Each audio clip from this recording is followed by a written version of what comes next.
Welcome back to the Faceless Chef UK, where I create exciting and delicious recipes that will tantalise your taste buds.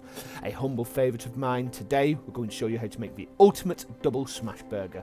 A double smash burger with brie, bacon, sriracha mayo, rocket, and we're going to start by caramelising some onions to make a delicious chutney that will add a sweet and tangy flavour to our burgers.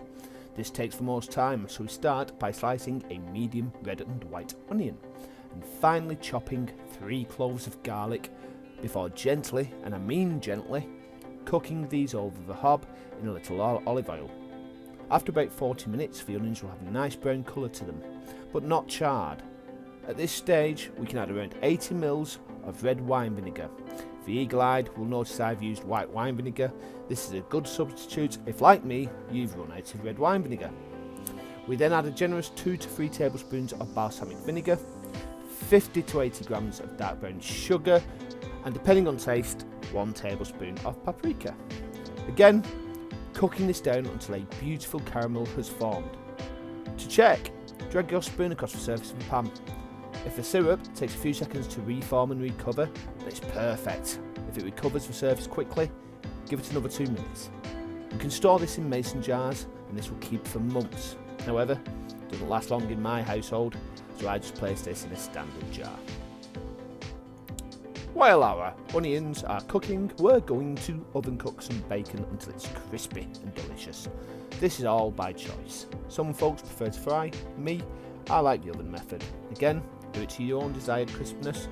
As I have 2 tiny, 1 extremely tiny mouth to feed, I don't overdo this.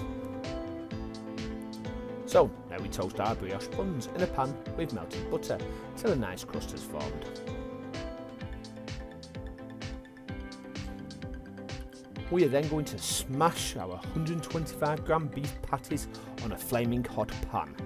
Just get a ball of mince and push it right down. Personally, I use a tortilla press, but you can use whatever method suits. We're going to place these on a flaming hot pan to get that beautiful brown caramelised crust. Once it's caramelised on one side, flip, season, do the same again. Once they're cooked to perfection, we are going to add some brie cheese on top, which give our burgers that creamy texture we all love. Add a splash of water, cover, and remove from the hob to allow the burgers and cheese to steam a little. It's all about adding flavour at this stage. Whilst our burgers are cooking, we're going to whip up some Sriracha Mayo, which gives our burgers that spicy kick we all crave, and a beautiful addition to offset the sweetness of the chutney and the creaminess of that delicious melted brie. To do this, place 6 tablespoons of mayonnaise in a bowl and add 2 to 3 tablespoons of sriracha and give it a good mix. And now for the best part, we're going to assemble our burger. We're going to start with a layer of rocket on a Sriracha Mayo covered base, which adds a delicious pepperiness to complement the other flavours, followed by a couple of rashers of that delicious smoky streaky bacon, our brie topped beef patties, finally a generous spoonful of our homemade onion chutney. Top it off with the remainder of the bun and a splash more Sriracha Mayo. And there you have it, the ultimate double smash burger with brie, bacon, Sriracha Mayonnaise, rocket and a sweet caramelised onion chutney. It's a burger that's bursting with flavour and is sure to satisfy your cravings. Please stay around for a while, check out 2 of my previous popular recipes, leave me a comment, join the community and subscribe. Thanks for watching and we'll see you next time on the Faceless Chef UK.